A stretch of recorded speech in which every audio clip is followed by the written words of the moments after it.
모양입니다. 어제 뭐 보니까 저도 신문에 광고를 보고 관심이 있어서 하도 이재령 목사 아주 많이 그 길에도 플랜카드도 붙어 있고요. 또 뭐 하여간 저는 뭐 이렇게 관심을 의도적으로 가진 건 아니고 용인 캠퍼스에서 외국어대학 용인 캠퍼스에서 성경 공부를 좀 가르치려고 했는데 제가 시간적으로 도저히 거기까지 갈 수 없고 그래서 제가 저한테 1년 이상을 배우셨던 분들 중에서 용인으로 발령 나신 분들이 좀 있었어요. 그래서 그분들이 좀 성경 공부하실 분을 가르치실 분을 소개해달라고 해서 제가 홍주원 목사님을 좀 소개를 해드렸습니다.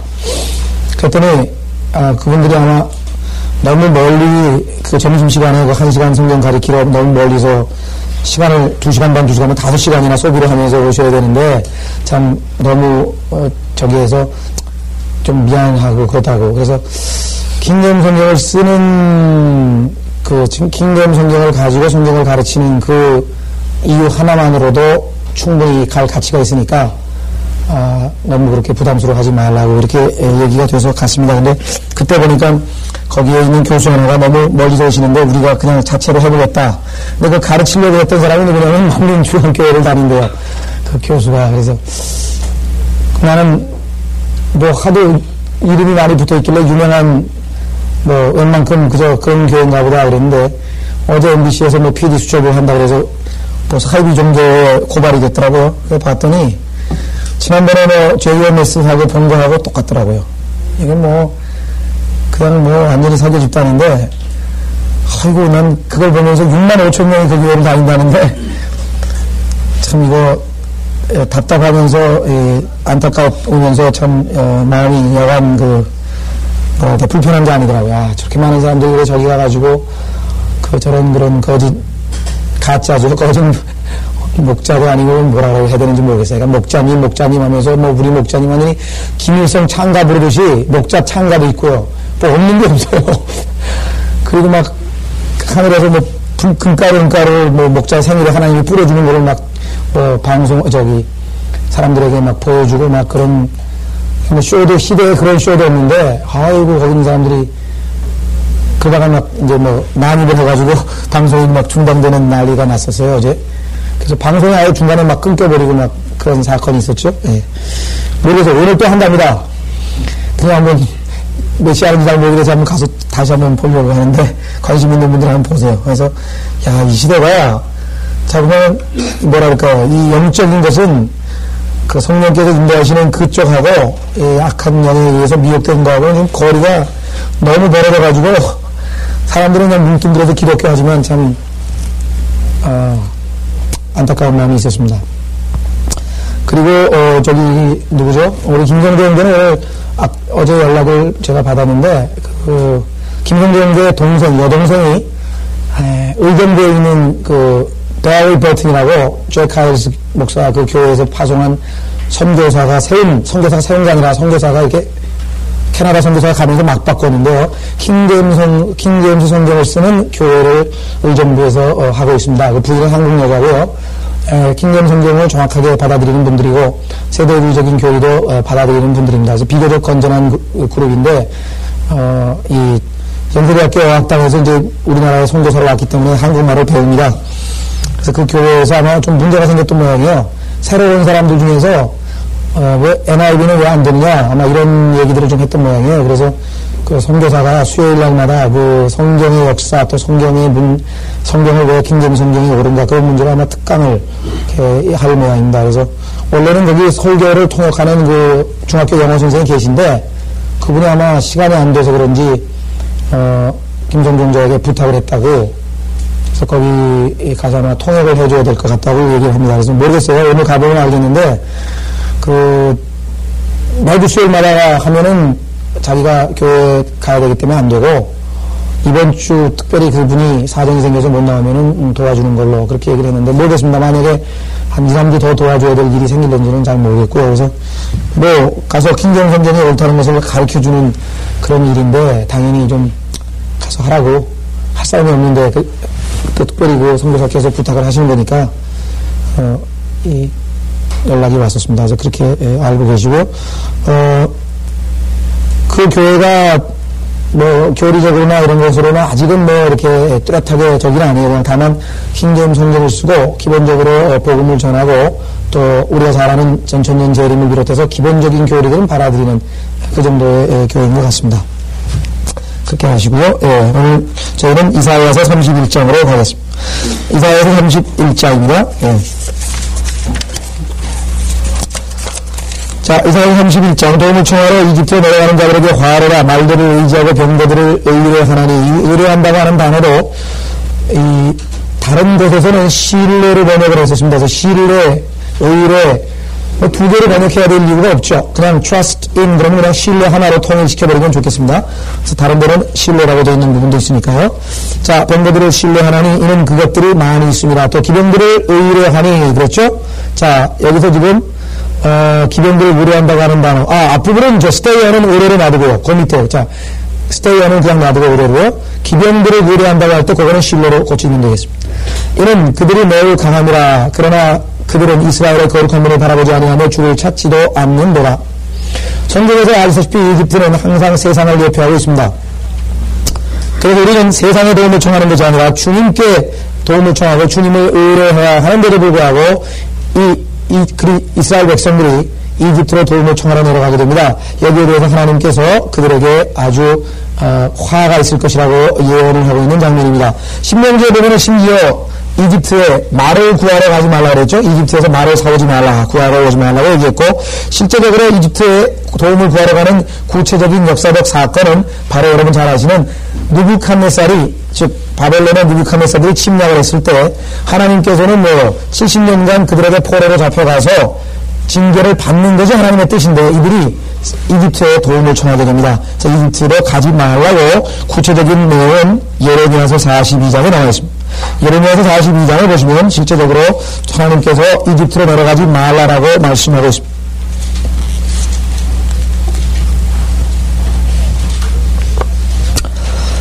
자, 주님께서는 이집트로 가지 말라고 했는데도 불구하고 이집트로 가겠다고 하는 사람들이 예레미야 42장 13절에 나옵니다.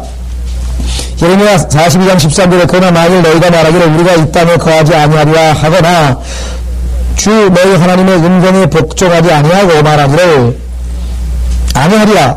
우리는 이집트 땅으로 가서 전쟁도 보지 아니하고 나팔 소리도 듣지 아니하며 음식으로 줄이지도 아니하는 그곳에서 거하리라. 즉 바벨론으로 안 가고 이집트로 가겠다고 하는 사람들이 여기 있었습니다. 그러나 16절 그때는 너희가 두려워하는 칼이 이집트 땅에 있는 너희를 따라잡을 것이요 너희가 두려워하는 기근이 이집트 땅에 있는 너희를 가까이 추적하리니 너희가 거기서 죽으리라. 그러나 하나님께서는 뭐라고 얘기하냐면 이집트 땅으로 가면 너희가 피난할 것 같지만 어려움을 피할 것 같지만 그렇게 되지 아니할 것이라고 분명하게 얘기를 했습니다. 19절 오 너희 유다의 남은 자들아 주께서 너희에 관하여 말씀하시니라. 너희는 이집트 땅으로 가지 말라. 너희는 내가 오늘 너희에게 경고한 것을 분명히 알아. 이렇게 말씀하셨는데도 불구하고 끝까지 이집트 땅으로 가려고 하고 있는 이스라엘 백성들의 모습을 보게 됩니다. 그래서 이집트 땅에 가면은 뭘 의지하는 겁니까? 하나님을 의지하는 게 아니라 이집트 군대를 의지하는 거 아닙니까? 여기 보니까 31장 이사야서 31장 1절에 말을 의지하고 병거들을 의지한다. 소위 말하면 군대를 의지하는 것이거든요. 그래서 그들은 이스라엘의 거룩한 분을 바라보지 아니하고 주를 찾지도 아니한다고 얘기를 했습니다. 자, 2절 그러나 주께서는 현명하사 재앙을 가져오시며 그의 말씀으로 철회하지 않으실 것이요. 분명히 아까 이집트로 가면 칼이 너희 뒤를 쫓아다니고 심판하시겠다고 약속하셨죠. 오직 행악자의 집을 치고 또 악을 행하는 자들을 돕는 자를 치려고 일어나실 것이라. 따라서 제일 어리석은 것이 하나님에게 도전하는 것입니다. 그렇죠? 하나님이 누구인데 하나님하고 도전해서 이길 것 같아요? 그래서 우리는 바울의 신약에서 너희가 마귀에게 제사를 지내면 하나님에게 대적하는 거라고 얘기를 했습니다. 고린도전서를 보시면요.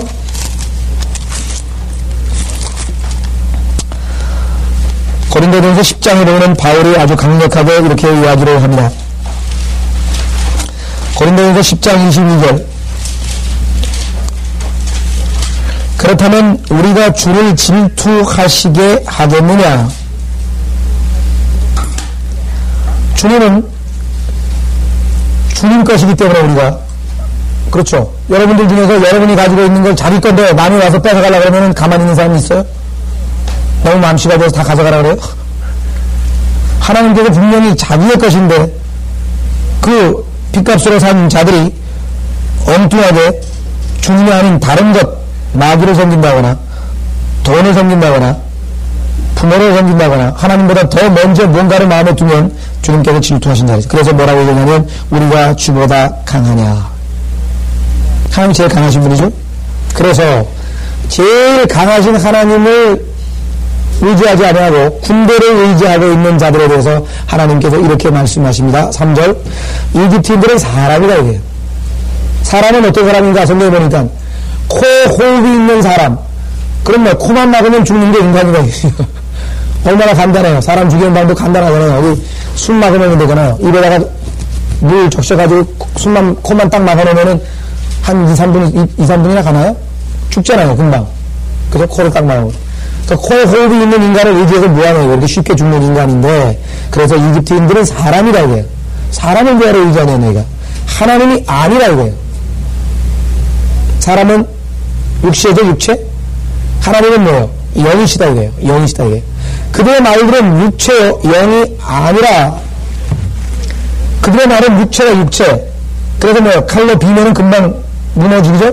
죽죠? 그러면, 영이 아니라고 한 말씀으로 봐서 성경에 보면은, 하나님이 가지고 계신 말은 육체가 아닌 영적인, 영으로 된 말이 있어요. 보이지 않는 말. 그렇죠? 우리 성경을 적어도 두 군데에서 확인해 볼 수 있는데, 열왕기하 2장에 보시면,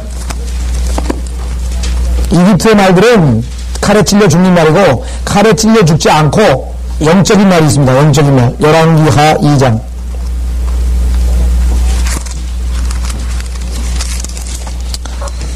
열왕기하 2장은, 우리 성경대로 있는 그리스도인들이 반드시 암기해 둬야 될 장입니다. 열왕기하 2, 그러면 딱 떠오르는 뭐예요? 휴거입니다. 휴거. 그렇죠? 엘리야가 올라가는 것, 휴거를 예표하고 있죠? 엘리야가 올라가고. 자, 열왕기하 2장에 보시면은요, 엘리사가 엘리야와 만나서 그의 능력을 이제 전수받으면서 이제 11절, 그들이 아직 가면서 이야기하는데 보라, 불병거 한 대와 불말들이 나타나서, 불병거 한 대와 불말들이 나타나서 그들 둘을 갈라놓더니 엘리야가 회오리바람을 타고 하늘로 올라가더라. 그렇게 얘기했죠? 그래서 엘리사가 것을 보고 소리지기를 내 아버지여 이스라엘의 병거와 그 기병들이여.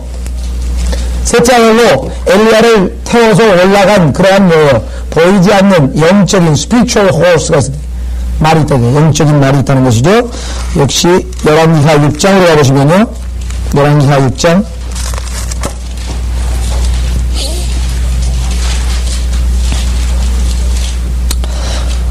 열왕기하 6장에 가면은 이스라엘 사람들이 이제 시리아 군대에 의해서 포로를 당해가지고 시리아 군대와 전쟁을 해야 되는데 시리아 군이 엄청나게 많아요. 너무 많아요.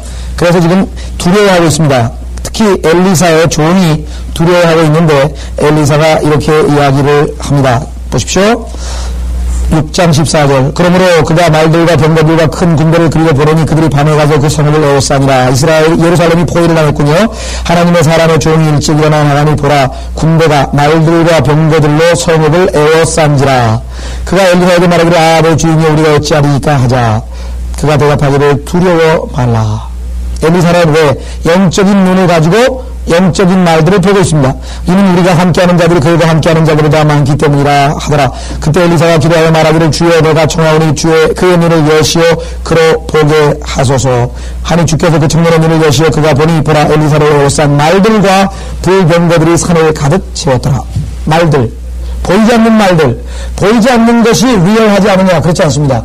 피지컬하지는 않아요. 스피리추얼합니다. 보이지는 않아요. 보이지 않는다고 해서 아예 실제적이지 않거나 존재하지 않는 게 아니죠. 네. 우리가 생각할 때는 보이지 않는 것은 존재하지 않는다. 이것은 뭐라 그래요? 논리실증주의라고 그러고 소위 말하면 과학주의라고 그러죠. 과학에서는 보이지 않는 세계를 인정하지 않는다는 것이죠. 그러나 성경에는 뭐 보이지 않는 세계가 엄연히 존재하고 있습니다. 아시다시피 보이지 않는 세계 지금 우리 주변에 지금 얼마나 많은 마귀들이 돌아다니고 있는지 그냥 모른다고 우리는 지금. 천사가 지금 어떤 사람 성도가 죽으면 뭐 천사가 와서 그들을 데리고, 셋째 아내를 데리고 가야 될 거 아니에요. 그들의 혼을. 그거 안 보이잖아요. 그러니까 지금 우리가 영화를 떠서 보면은 뭐가 보이는지 엄청난 일들이 벌어질 거라고 사실. 지금은 뭐예요? No, not by sight. 눈을 보는 것으로 사는 게 아닌가 지금은. By faith, 믿음으로 살기 때문에 우리가 보지 못하지만 영적인 이 가득한 세계들이 얼마나 돌아다니는지 악한 영들이 또 천사들이 그 밖에 영적 존재들이 돌아다니는지 알 수 없다. 과거에 옛날에 보면 어떤 사람들 특히 이 마귀가 들렸다거나 또 이 뭐라 그럴까요? 이 최면에 잘못 걸린 사람들 중에서 보면은 뭐가 보인다 그런 사람들 있죠? 뭐 뱀이 보인다 그런 사람도 있고 뭐 무슨 뭐 괴물이 보인다고 하는 사람들도 있고 그런 사람들이 모르겠어요. 영안에 띄어서 그 악한 영들의 모습을 실제로 보고 있는 건지 착각인지는 모르겠으나 분명하게 여기 영적인 눈을 뜨게 되면 보이지 않는 세계가 분명하게 있다라고 하는 것입니다. 구체적으로 여러분 잘 아시는 누굽니까? 스테반도 눈을 뜨니까 셋째 하늘에 계신 예수 그리스도께서 하나님 보좌 오른편에 서 계신 것을 본다고 고백을 하고 있는 것을 볼 수가 있습니다. 다만 이 시대에는 주님께서 특별한 경우가 아니면은 그와 같은 역사를 하지 않는다는 것이에요. 왜? 하나님 말씀에 이 시대는 뭐예요? 보는 것으로 사는 게 아니라 믿음으로 살기 때문에 기록된 말씀을 하나님께서 주시는 거죠. 그러나 보이지 않는 기적들이 일어날 수 있습니다. 예를 들면은 정말 내가 구렁통에 예를 들면은 빠지게 생겼는데 자기도 모르게 그냥 빠지지 않고 공중에서 그냥 안전한 지대로 옮겨졌다든가 이런 감정들은 많아요. 그거 우리는 다 사실이고 받아들입니다. 다만 그것은 특별한 경우에 하나님께서 주시는 그러한 역사일 뿐 그것 자체를 우리가 신뢰하거나 받아들여서는 안 돼요. 삐뚤어 그만도 그 두 가지 경우 예를 들잖아요. 한 번은 운동을 가는데 다리가 그러니까 조그만 그 개울인데 차가 한 대밖에 지나갈 수 없어요. 근데 다리를 중간쯤 갔는데 저쪽에서 벌써 차가 틀어져 오는 거예요. 그러니까 그냥 충돌, 이건 100% 충돌인데 할 수 없이 핸들을 꺾은 거예요. 그럼 강물로 떨어져 나갔을 거 아니에요. 도로에 난간도 없는 거니까. 분명히 한쪽 바퀴가 적어도 한쪽 바퀴는 공중에 떴는데 길을 건너서 자연스럽게 가고 있더라는 거죠. 하나님께서 특별한 경우에 그렇게 보호하시는 경우가 있습니다. 우리도 몰라요. 운전하다가 어떻게 하나님께서 우리를 보호하시는지 우리가 다 일일이 알 수는 없죠. 하나님께서 우리를 능력의 말씀으로 보호하신다고 말씀하셨기 때문에 다만 보이지 않는 세계라고 하는 것이 있다라고 하는 것 우리가 부인할 수는 없습니다. 자, 그 다음에 그래서 주께서 손을 펴시면 돕는 자로 쓰러지고 도움을 받는 자로 쓰러지리니 그렇죠. 하나님 앞에는 돕는 자가 무엇이며 도와주는 자가 또 무엇이고 도움을 받는 자는 또 무엇입니까? 아무것도 아닙니다. 하나님 앞에는 이와 같이 만군의 주도 시온산과 그 언덕으로 도움을 받는 자로 쓰러지리니 그들이 함께 망하리라. 3절 죄송합니다. 함께 망하리라고 얘기를 했습니다. 4절 주께서 내게 이같이 말씀하셨느니라. 여기에는 당연히 이사야로 얘기합니다. 자, 마치 사자와 젊은 사자가 먹이를 놓고 으르렁거림 같이 했는데요. 이것도 지난번에 얘기한 것처럼 and가 사자하고 젊은 사자 두 마리를 다 얘기하는 것이 아니라 사자 곧 젊은 사자입니다. 어떻게 알 수 있습니까? 뒤에 으르렁거림 같이 했을 때 앞에 뭡니까? on his prey라고 했죠. 그의 먹이를 놓고 그랬죠. 만약에 사자하고 젊은 사자가 두 마리라고 하면 his prey라고 해서 his라는 단어가 나올 수가 없죠. 그렇죠. 따라서 사자 곧 젊은 사자 이거는 동격으로 쓰였는데 성경적인 용법입니다. 아버지 곧 그런 말 자주 나오잖아요. 아버지 곧 하나님, 하나님 곧 아버지 그런 표현도 우리 자주 나오죠. 따라서 조심하셔야 됩니다. 여기서는 his prey라고 했어요. his prey 그의 his prey 단수예요. they 아니고 his prey. 으르렁거림같이 목자의 무리가 그를 치려고 불러왔을 때에도 사자는 그들의 목소리에 두려워하지 아니하고 그들의 소리에도 굴하지 아니하리라. 이와 같이 만군의 주도 시온산과 그 언덕으로 싸우려고 내려오시리라. 자, 여기 중요한 표현이 나와 있군요. 사자, 유다지파의 사자이신 예수 그리스도께서 사자처럼 내려오신다고 했는데 그 사자에게 대항하기 위해서 목자의 무리가 그를 치려고 불려왔을 때에도 목자들이 온다고 기록이 되어 있습니다. 목자들이 예수 그리스도에게 사자에게 대항하려고 왔는데 사자는 그들의 목소리에 두려워하지 아니하고 그들의 소리에도 굴하지 아니하리라고 얘기를 했군요. 예. 자, 실제적으로 이 목자의 정체는 누구인가? 스가랴서를 보시면 나와 있습니다. 스가랴서 11장 8절에 보시면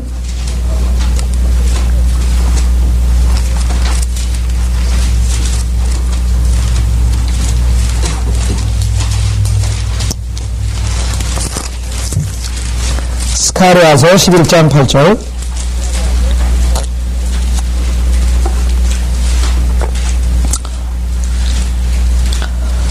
자, 11장 8절에 보시면, 여기 보시면 이런 말이 나옵니다. 또 내가 한 달 동안에 새 목자를 끊었으니, 내 영이 그들을 싫어하였고, 그들의 혼도 나를 몹시 싫어하였도다.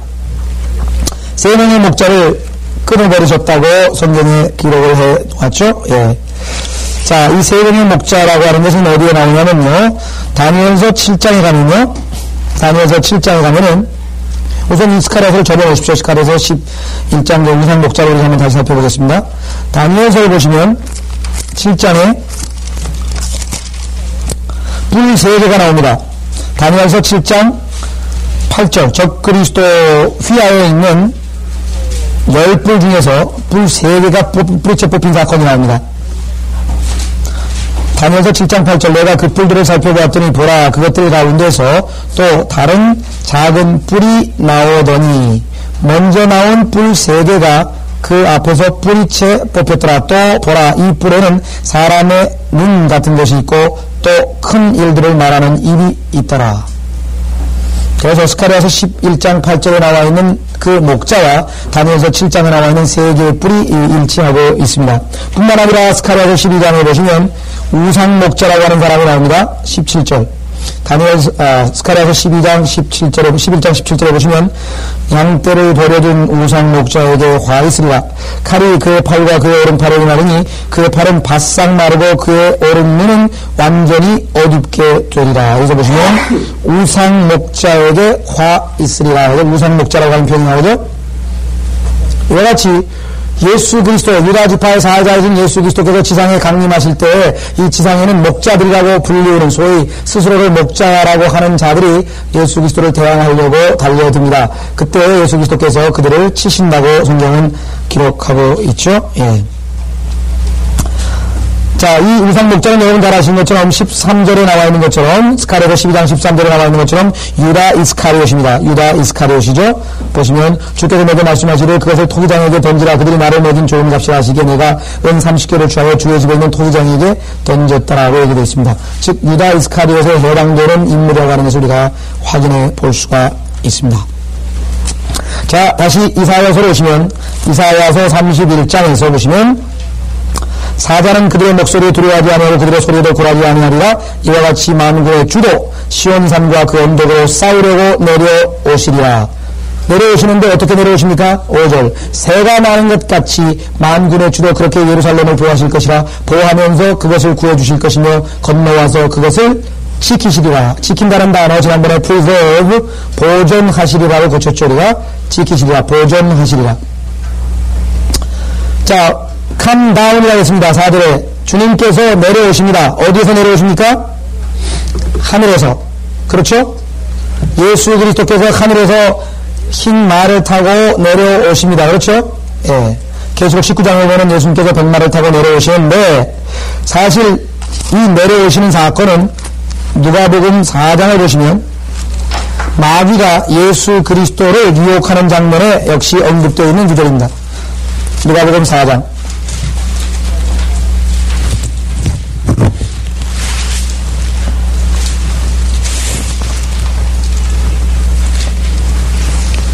자, 누가복음 4장에 보시면은 마귀가 예수 그리스도에게 3가지 시험을 했습니다. 여러분 잘 아시죠? 자, 예수 그리스도에게 3가지로 시험을 했는데 첫 번째는 아시다시피 뭡니까?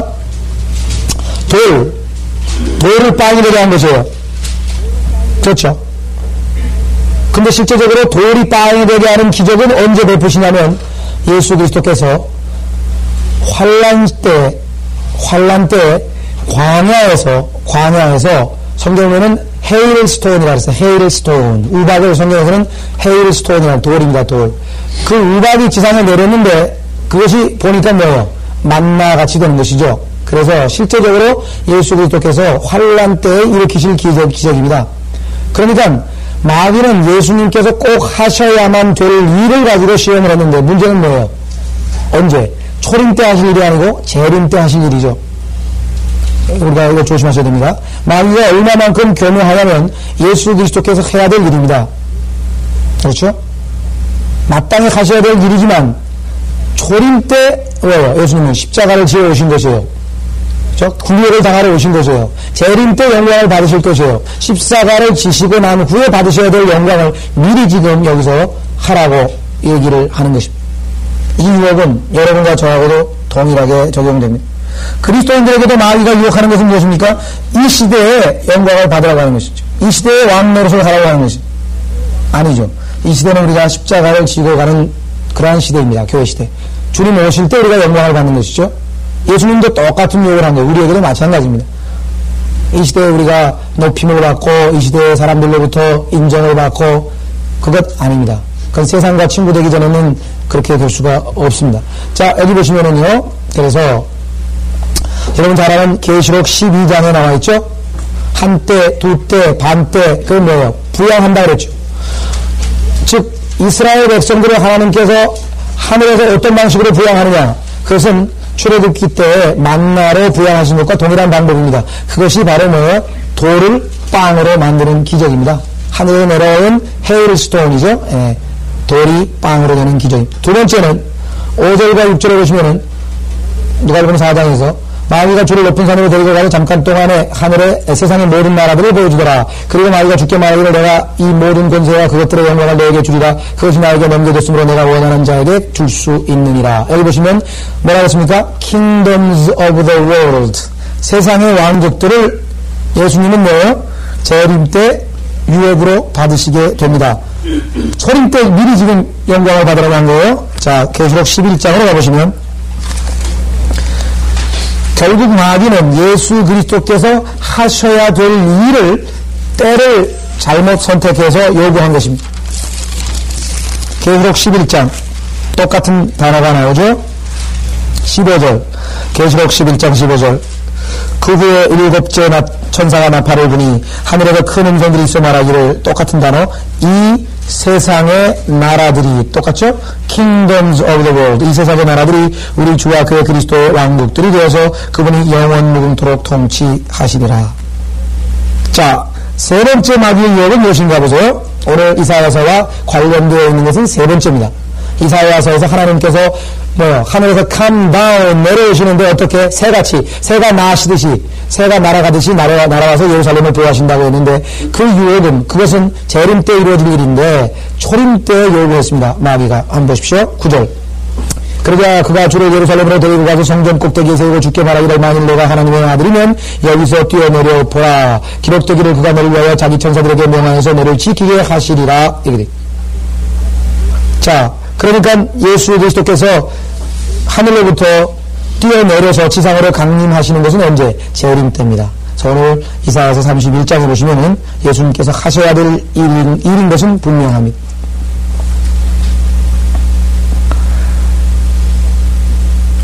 자, 우리 이사야서 우리 한번 확인해 보겠습니다. 30장 27절 이사야서 30장 27절에도 보라 주의 이름이 먼 곳으로부터 오되 그랬죠? 먼 곳.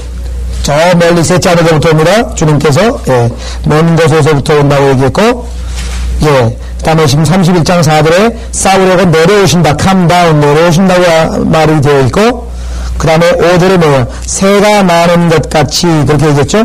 새가 나는 것 같이 하늘에서 내려오시니까 새가 나는 것 같이죠. 주로 그렇게 예루살렘을 보호하실 것이라 보호하면서 그것을 구해주실 것이며 건너가서 그것을 지키시리라고 얘기를 했습니다. 그래서 예수님이 재림 때 하실 일을 초림 때 마귀가 유혹을 한 사건으로 한번 살펴봤습니다. 6절 이사야서 31장 6절 너희는 이스라엘 자손들이 심히 반항하였던 그에게로 돌이키라. 따라서 너희는 이스라엘 백성이 아닌 이방인에 대한 얘기겠죠. 왜?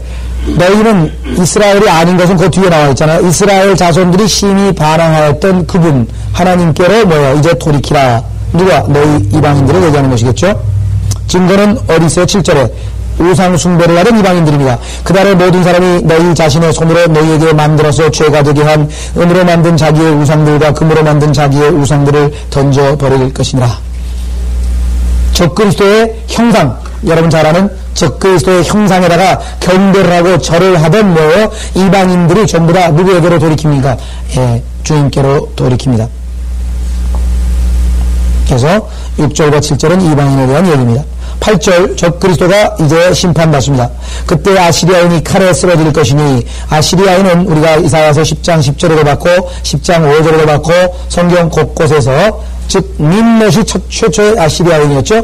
적그리스도를 대표하고 있는 님롯, 그래서 아시리아인이라고 하는 이름으로 붙어 있습니다. 파라오, 여러분 제국의 왕이 파라오입니다.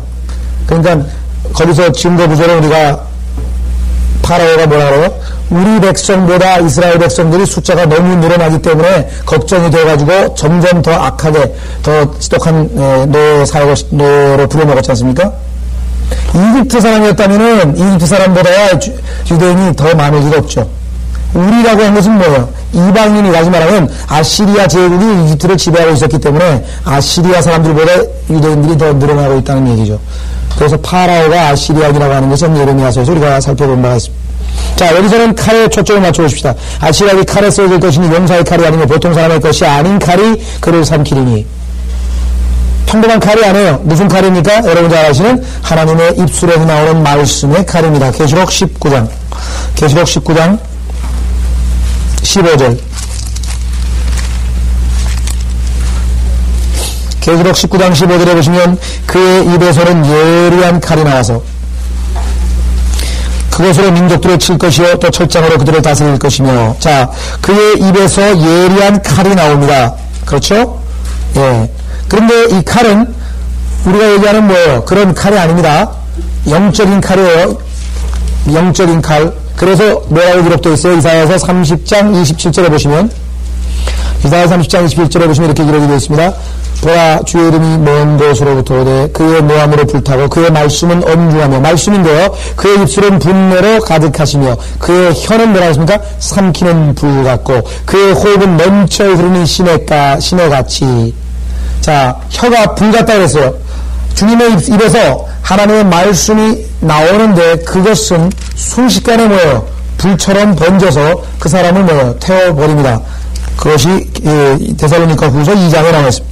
데살로니가 후서 2장에 보시면 마지막 날에 주님께서 주의 입김으로, 호흡으로, 영으로 심판하시는데 그것이 바로 말씀의 칼입니다. 데살로니가 후서 2장에 보시면은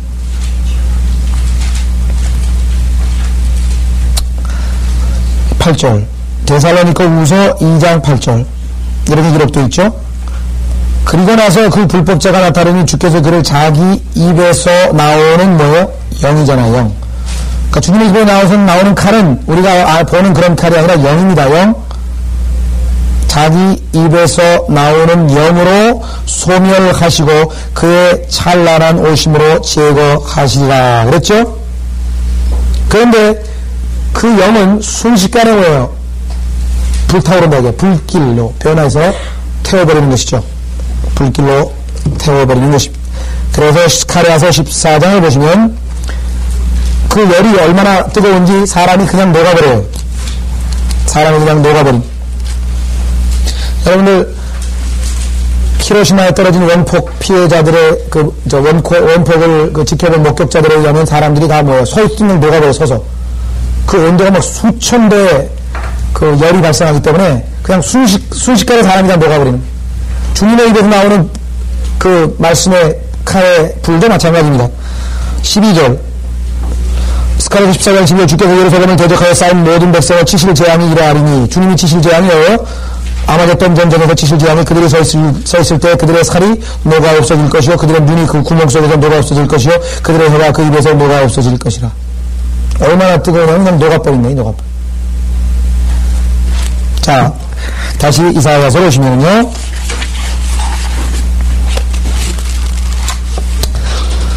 그때 아시리아인이 칼을 쓰여질 것이니 용사의 칼이 아니며 보통 사람의 칼이 아닌 칼, 다시 말해서 주님의 칼이죠. 그가 칼로부터 도망칠 것이요 그의 청년들은 강제 노역을 하게 되리라. 이 단어가 조금 어려운데요. discomfited라고 하는 단어가요, 이 강제 노역을 하리라고 했는데 사실은 강제 노역보다는 도망친다, 전쟁에서 패배당한다는 의미인 것 같습니다. 왜냐하면 출애굽기 17장 13절에 보십시오. 동일한 단어가 나와 있는데 출애굽기 17장 13절에 거기에는 여호수아가 칼날로 아말렉과 그의 백성을 쳐부셨다고 번역을 했군요. 쳐부셨다. 그러니까 패배했다, 쳐부심을 당하다, 이런 뜻이 되겠습니다. 쳐부심을 당하다. 그래서 이 강제 노역을 시킨다고 하는 것은 역시 이 헬라어 표준 원문을 기준으로 해서 이와 같은 표현이 나오는 것 같아요. 다시 이사야서 31장으로 오시면 9절, 그가 두려움으로 인하여 그의 요새를 지나치며, 번역이 좀 잘못됐군요. 요새를 지나친 게 아니라 그가 두려움으로 인하여 그의 요새로 가며, 요새를 향해서 투죠. 그의 요새를 향해서 숨으려고 어린 양의 진노, 즉 유다 지파의 사자이신 주님의 진노를 피해서 숨기 위해서 적그리스도가 그의 요새로 가며, 패스오버는 지나서 요새로 가며, 이렇게 번역하면 되겠습니다. 그의 고관들도 깃발을 무서워하리라. 깃발은 성경에 보니까 뭐 예수 그리스도께서 흰말을 타고 그의 백성들 누굽니까? 여러분과 저를 데리고 요엘서에 보듯이 말을 타고 내려오실 때 깃발을 들고 내려오신다 그랬어요. 그래서 사람들로 하여금 그 깃발을 보고 모이게 하신다고 그랬는데, 주님의 깃발이니까 두려워할 수밖에 없겠죠. 그의 고관들도 깃발을 무서워하리라. 시온에 불을 가졌고, 아까 얘기했죠? 불. 예루살렘의 영광로를 가진 주가 말하노라. 주의 심판은 불과 함께하는 심판임을 분명히 보여주고 있습니다. 자, 이와 같이 어두운 심판이 끝나고 이제 천년왕국이 됐습니다. 32장 1절, 보라, 한 왕이 의로 통치할 것이요 통치자들이 공의로 다스릴 것이라. 자, 한 왕은 당연히 예수 그리스도입니다. 공의로 통치한다고 했습니다. 의로 통치한다. 정말 우리도 얼마만큼 기대합니까? 우리 통치자가 하나님을 두려워하고 의로운 통치자가 되기를 우리가 기도하고, 그래야만 우리도 안심하고 복음도 전하고 할 텐데, 이 인류 역사상 하나님 보시기에 완전한 의로운 통치자는 없었습니다. 심지어는 다윗마저도 자기가 완전히 의로운 통치자가 아니라고 하는 사실을 고백하고 있습니다. 사무엘하 23장에 보시면 다윗의 마지막 발언입니다. 다윗의 마지막 발언, 사무엘하 23장 1절.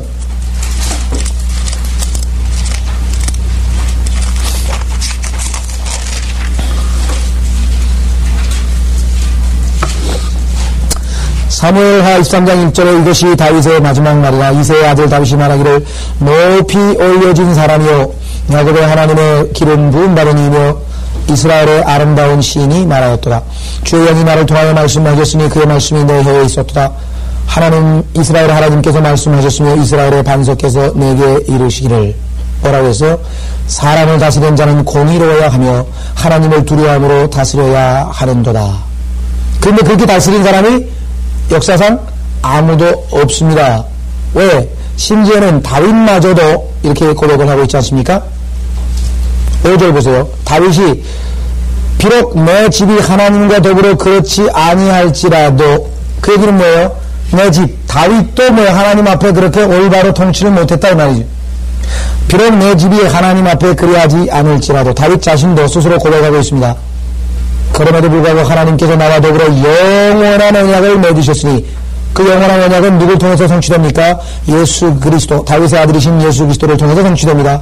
모든 일에 정돈되고 확고한 것이라. 비록 하나님께서 내 집을 번성케 아니하실지라도, 여러분 잘 아시는 것처럼 시드키야의 마지막 왕 여코냐에 의해서 마지막으로 이스라엘 백성의 왕관은 끊기고 느부갓네살에 의해서 포로로 잡혀가게 되죠.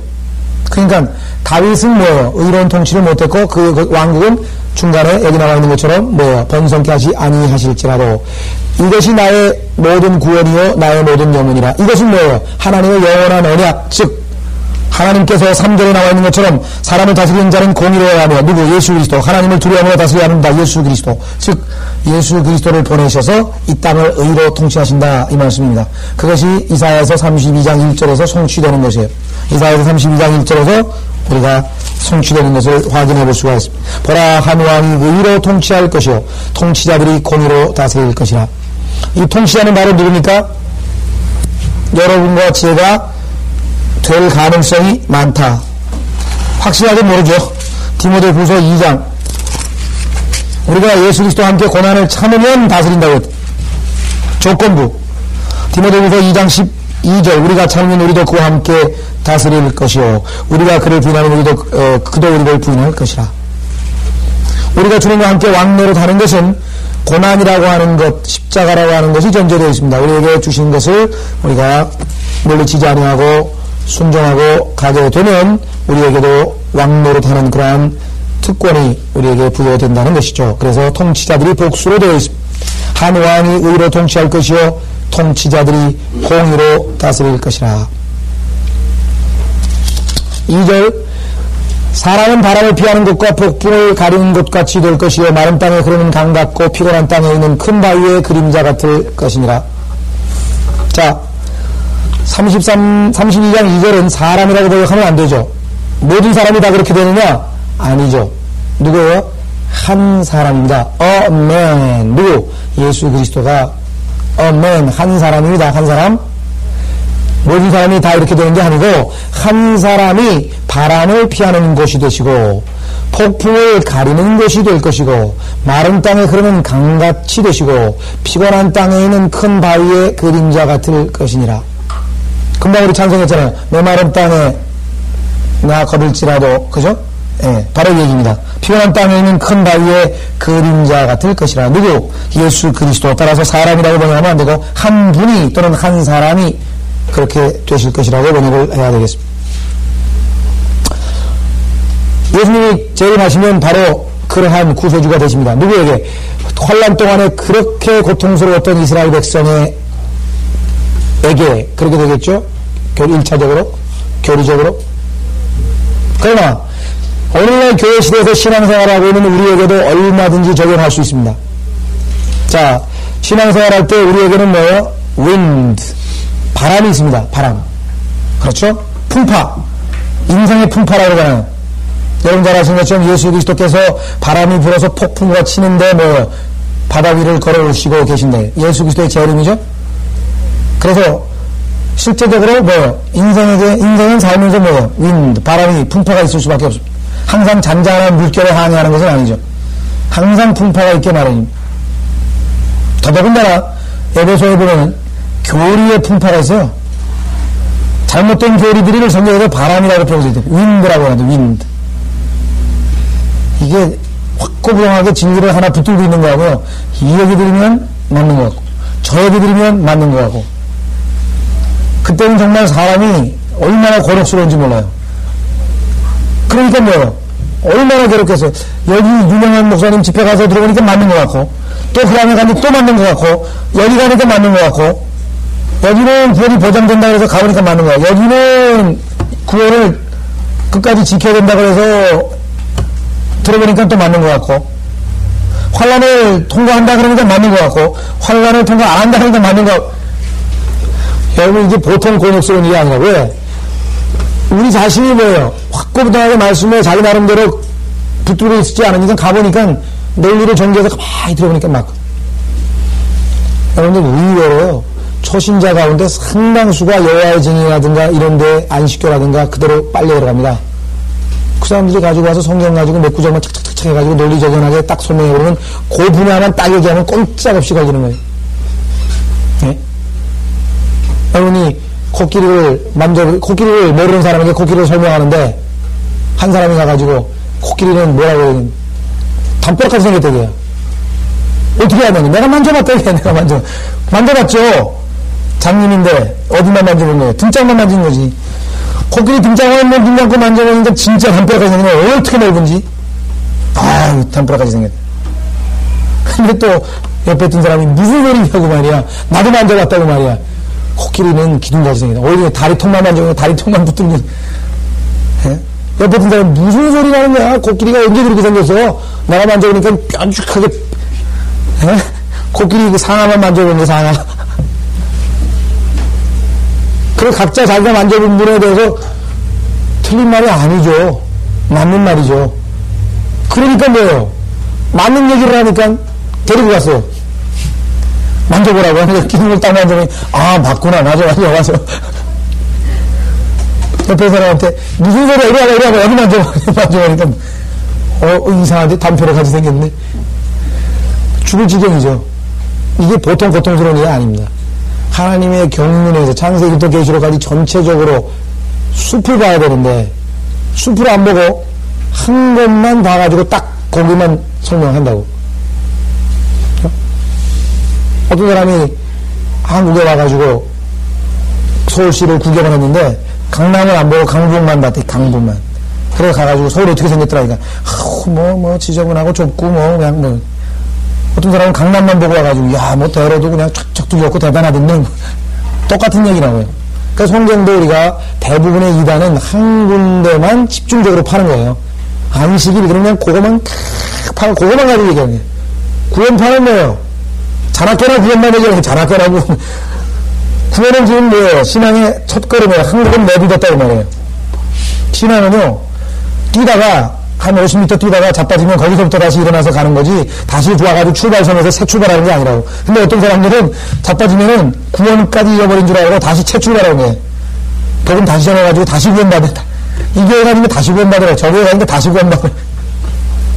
구원은 받고 이미 출발을 한 거예요. 가다가 중간에 자빠졌으면은 일어나서 거기서 다시 출발하면 뛰어야지. 왜 다시 또 원점으로 돌아와가지고 다시 또 새 출발하고.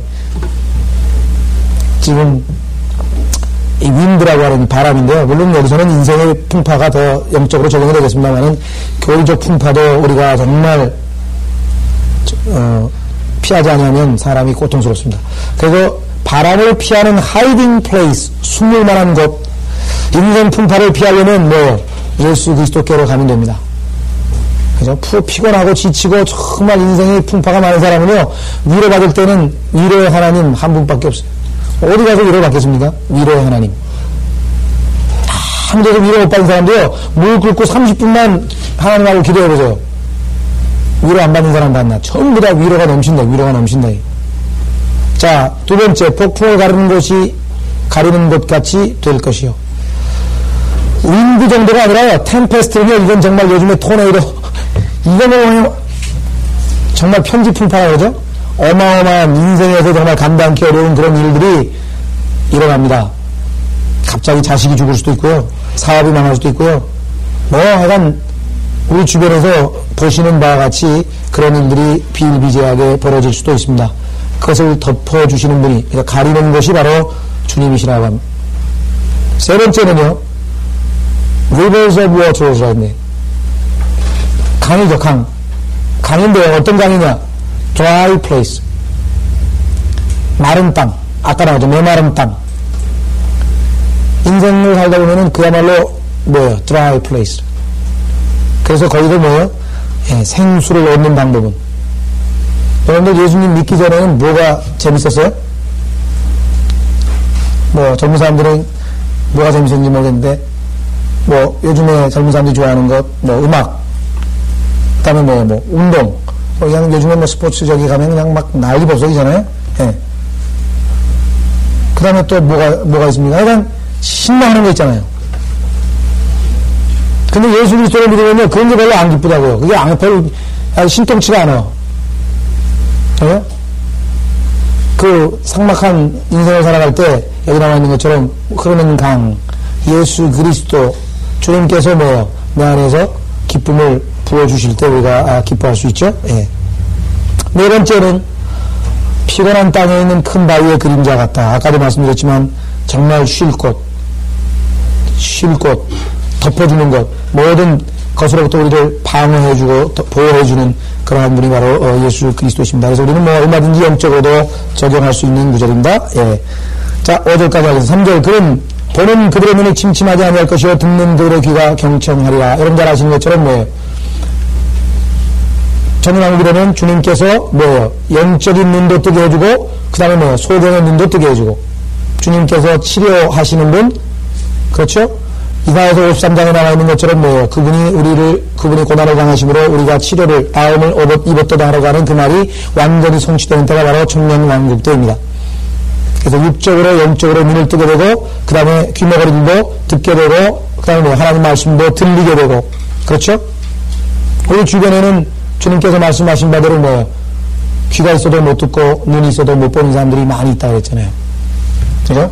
그래서 주님께서 복이 있도다. 여러분들은 큰 축복을 하나님 앞에 많은 복을 받으셨는데 그 중에서도 어떤 복이냐고 하면요. 한번 보십시오. 예.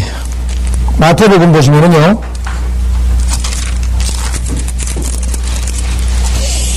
마태복음에 주님께서 이렇게 얘기를 하셨습니다. 마태복음 13장 14절에 여러분께서 성경을 읽고 한 말씀을 이해하고 깨닫고 마음에 뜨거움이 생기죠. 엠마오로 가는 형제들처럼 마음에 이거 하고 깨닫고 기쁨이 생기면요 정말 여기 나와 있는 것처럼 주님 말씀하신 대로 큰 복을 받으신 겁니다. 보시면은 13절 그러므로 내가 그들에게 비유로 말하노니 이는 그들이 보아도 보지 못하고 들어도 듣지 못하며 또 깨닫지도 못함이라. 주님께서 말씀하실 때 뭔 소리인지 못 알아듣잖아요. 전부 다. 주님께서 죽은 자들에게 죽은 자들을 장사하게 하고 너는 나를 따르라. 옆에 사람들이 뭐라고 했겠어요? 이게 무슨 소리야? 내 살과 내 피를 먹고 마시지 아니한 자는 나와 상관이 없네. 저건 또 무슨 소리야? 전부 다 비유로 얘기하는 얘기 듣고 전부 다 당혹스러웠겠죠. 자, 14절 또 이사야의 예언이 그들에게 이루어졌으니 말하기를 너희가 듣기는 들어도 깨닫지 못할 것이요 또 보기는 보아도 알지 못하리라. 이 백성의 마음이 무리어져서 그들의 귀는 듣는데 눈하고 눈은 감았으니 이는 그들이 어느 때라도 눈으로는 보지 못하고 귀로는 듣지 못하여 마음으로 깨닫지 못하고 회심하지도 못하게 되어 나로 그들을 치유하지 못하게 하려 함이라고 한 것이라. 놀라운 사실은요. 하나님 앞에 마음이 합당하지 않으면 순수하지 않으면 똑바르지 않으면 하나님께서 그 사람에게 성경을 절대로 깨닫게 못하신다는 거죠. 자, 그래서 주님이 이렇게 말씀하셨습니다. 16절 그러나 너희 눈은 볼 수 있고 너희 귀는 들을 수 있으니 복이 있도다. 진실로 내가 너에게 말하니 많은 선지자들과 의인들이 너희가 보는 것을 보기 원하였으나 보지 못하였고 너희가 듣는 것을 듣기 원하였으나 듣지 못하였느니라. 얼마나 많은 성도들이 아직 신구약 성경을 성경이 없을 때 사는 성도들도 많잖아요. 바울도 성경이 완성되기 전에 살았던 사람이잖아요.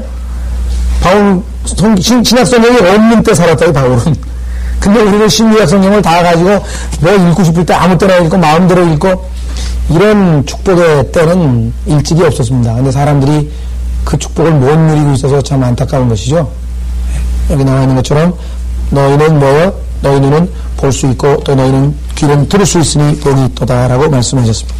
자, 이사야서에 바로 이제 못 보고 못 듣는 사람들도 듣고 볼 수 있는 시대가 천년왕국에 오게 됩니다. 4절 조급한 자의 마음이 지식을 깨닫고 이때 조급하다는 얘기는요 마음이 조급한 건데 어떤 조급하다고 그러냐면은 분별이 안 생기니까 판단을 못해가지고 조급하게 결정을 내려버리는 그런 경우를 얘기하겠죠. 지혜가 멈춰리 없는 사람들 그런 사람들이 이제는 언더스탠드 하는데 알아듣네. 이런 거구나. 더듬거리는 자들에게가 분명하게 말하게 되리라. 진리의 말씀을 선포하는 사람 모르니까 선포할 수 없죠. 더듬거리는 자들도 분명하게 말하게 되리라. 5절 천한 사람을 더 이상 고상하다고 부르지 않을 것이며 야비한 자를 관대하다고 말하지 아니하리니. 이 5절에 나와 있는 단어는요, vile이라고 하는 단어와 liberal, true, bountiful 이 단어가 우리말로 개념이 참 번역하기가 이렇게 쉽지 않은 것 같아요. 그래서 일단은 제가 더 이상 답변을 하기로 했는데 liberal 하단 말은 1차적으로 어떤 의미로 쓰냐면 관용을 베푼다는 뜻입니다. 관대하다 이란 말이죠. 관대하다. 어떤 사람에게 아주 막 강제적으로 그러지 않냐고 좀 관용을 베풀고 또 잘 주고 어떤 사람이 이렇게 구제를 좀 도와달라 그러면 그 사람에게 잘 도와주고 이런 사람들이 보통 우리가 성경에서 또 일반 사회에서도 이걸 리버럴 하다는 얘기를 많이 씁니다. 부정적인 의미는 뭐예요? 우리가 자유주의자라고 그러죠.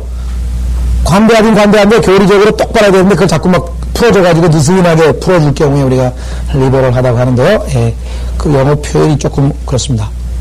자, 그래서 우리는 5절까지인데요. 왜 5절까지 우리가 나누냐면은 6절서부터 8절까지 보시면은 6절서부터 8절까지 보시면은 부정적인 내용이 나와요. 또 천한 자는 비열하게 말하고 그의 마음은 죄악을 행하며 위선을 행하고 주를 거역하여 불경건함을 발설하며 줄인 자의 혼을 공허하게 하고 또 그는 목마른 자의 마시는 것을 못하게 할 것이기 때문이라. 야비한 자의 기구들은 악하도다. 그는 악한 계획을 써서 궁핍한 자가 바르게 말할지라도 거짓말로 가난한 자를 멸망시키는도다. 고상한 사람은 고상한 일들을 계획하나니 그가 고상한 일들로 인하여 서리라.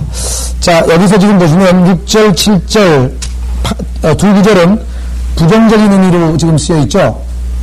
두 가지 해석이 가능한데요. 다음 시간에 우리가 더 자세히 보겠습니다만은 이것은 올바로 나누어서 다시 말하면 아까 1절서부터 5절까지는 천년왕국이고 6절서부터 8절까지는 환란 기간일 가능성이 있고, 두 번째는 지난번에 우리가 본 것처럼 천년왕국 때에도 예수 그리스도를 믿지 아니하고 사위 말하면 속으로 불쾌하게 생각하는 그런 무리들이 적들이 있다고 라고 하는 사실 우리가 지난번에 한번 살펴봤었죠. 그래서 계시록 20장에 가면은 뭐예요? 그들이 나중에 마귀가 풀려 나오니까 마귀에게 마음을 합쳐서 다시 대적을 하는 경우가 있죠. 자, 두 가지 해석이 가능한 것 같습니다. 그래서 두 번째 경우, 즉 천년왕국 때에 악한 자들이 여전히 살아남아 있을 것이고 천년이 지난 후에 주님을 대적할 것이라고 하는 그런 참고 구절들은 우리가 다음 시간에 한번 6절서부터 자세하게 한번 확인해 보도록 하겠습니다.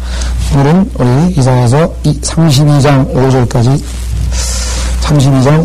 봤습니다.